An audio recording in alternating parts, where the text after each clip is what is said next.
Hello friends. 2021 में तालिबान ने अफगानिस्तान को टेक ओवर कर लिया। उसके बाद से लेके आज तक कभी भी तालिबान ने किसी भी कॉन्फ्रेंस में, जो कि कॉप की कॉन्फ्रेंस हुई, कभी पार्टिसिपेट ही नहीं किया। तब से लेके अभी तक 3 कॉप हुए और आज तक अफगानिस्तान ने कभी पार्टिसिपेट किया ही नहीं। तो this is for the first time कि वो कॉप में पार्टिसिपेट कर रहे हैं। कॉन्फ्रेंस ऑफ पार्टीज 29 जो कि 2024 में अजरबैजान में हो रही है। This will be for the first time कि अफगानिस्तान इसमें पार्टिसिपेट कर रहा है, तालिबान इसमें पार्टिसिपेट कर रहा है पोस्ट 2021। क्यों, आखिर इस साल क्यों ये पार्टिसिपेट कर रहे हैं? क्या ज़रूरत पड़ गई इस चीज़ की? तो चलिए जानने की कोशिश करते हैं कि इसकी क्या ज़रूरत पड़ गई।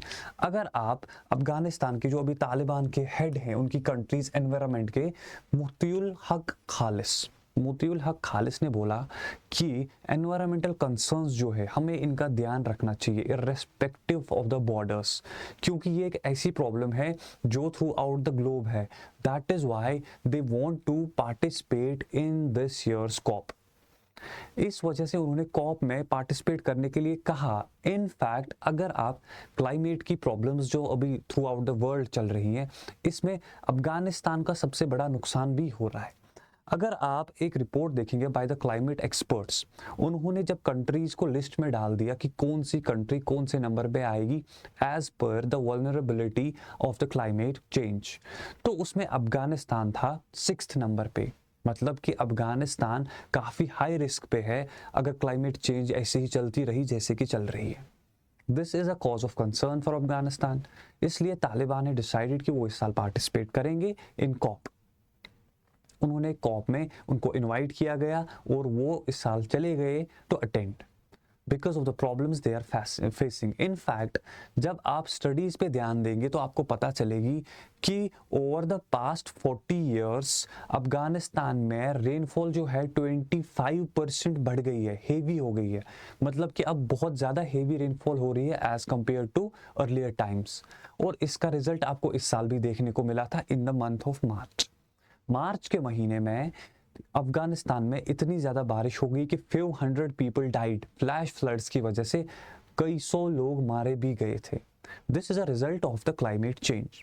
और इसी वजह से इस बार अफगानिस्तान कॉप को अटेंड करने गए। अब अगर हम इसके बारे में बात करें तो आपको पता होगी कि अफगानिस्तान को जो तालिबान अभी गवर्न कर रहा है, रूल कर रहा है, that is not an acceptable government. इसलिए अजरबैजान ने अफगानिस्तान में तालिबान को तो बुला लिया, पर they were just the observer members है, वो इसके फुल टाइम मेंबर नहीं है ऑफ द कॉप। आपको पता होगी कॉप में फुल टाइम मेंबर होते हैं और ऑब्जर्वर मेंबर होते हैं। और अफगानिस्तान में अभी तालिबान गवर्न कर रहा है और Taliban is an observer. As an observer वो वहाँ पे मौजूद थे। तो ये हमारी थी अभी तक की स्टोरी अबाउट द तालिबान।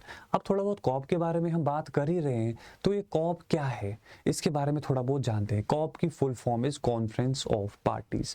इस साल का जो कॉप है दिस इज कॉप 29। और इस साल ये कॉप 29 जो है it is taking place in Azerbaijan.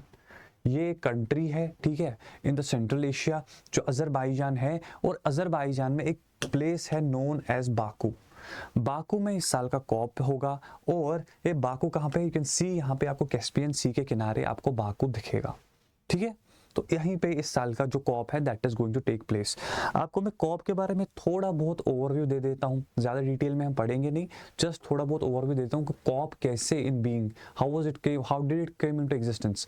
तो it came to existence due to the result of UNFCCC formation, United Nations convention formation of convention on climate change, ठीक है। UNFCC United Nations framework convention on climate change जो है ये 1992 में establish हुआ था। इन 1992 ये एस्टैब्लिश हुआ एट द अर्थ समिट। जैसा कि आपको पता होगी रियो डी जेनेरियो में जो अर्थ समिट हुई थी उसमें UNFCCC बन गया। और इसी का नतीजा था बाद में जो अभी COP1, COP2, COP3, these are just the conference of parties. Basically इसमें इसमें जो मेंबर्स थे जिन्होंने इसको रेटिफाई किया, ज्वाइन कर लिया, उन्होंने बाद में बोला कि हम हर साल मिलेंगे। और यूएनएफसीसी के बाद जब ये कॉप वाला जो मीटिंग स्टार्ट हो गया था कि हम हर साल मिलेंगे, उसी को हम बोलते हैं कॉप 1। इस साल मिल गए कॉप 1, अगले साल मिल गए कॉप 2, ऐसे ही कॉप 1 2 3 करके जो 2024 में अभी हो रही है, this is COP 29, this is COP 29। Clear? तो यहाँ पे आपको कुछ इंटरेस्टिंग चीज़ें मैं बता दूं कि ये जो कॉप एंड ऑल है, इसमें कुछ कॉप ऐसे जो काफ़ी इंपॉर्टेंट है, जैसे कि कॉप 1 की बात करें हम, जो पहले था वो जर्मनी में हो गया था in the year 1995। This is very important to know that पहली बार जब कॉप हुआ था ना, कॉप 1, दैट वाज 1995। बेशक 1992 की जो यूएनएफसीसीसी बन गई थी उसके बाद आ गया, बट पहली बार जो कॉप कॉन्फ्रेंस ऑफ पार्टीज हुई थी that was in 1995 in Berlin Germany, ठीक है, जिसमें 117 पार्टीज थी।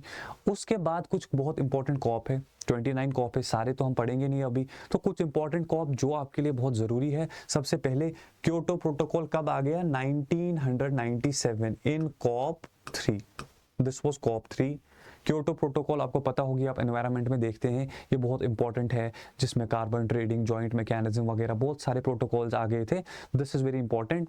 Number 2 is your Paris agreement जो यहाँ पे आया है, this is COP 21, Paris agreement COP 21, जिसमें बोला गया था कि 2 डिग्रीज लेस टेम्परेचर, जो ग्लोबल वार्मिंग हो रही है, इसको 2 डिग्रीज तक ही हम टेम्परेचर को, क्लाइमेट को, टेम्परेचर को मेंटेन करेंगे। देन कॉप 26 जो कि ग्लासगो में हुआ था, और इसमें इंडिया का जो बोला था उन्होंने नेट जीरो इमिशन कर देंगे हम 2070 तक। और फाइनली इस बार का corp 29। So that is all from my side about this news. Hope to see you next time. अगर आपको वीडियो पसंद आया तो हमारी चैनल को भी सब्सक्राइब कीजिए। Thank you very much. Bye bye.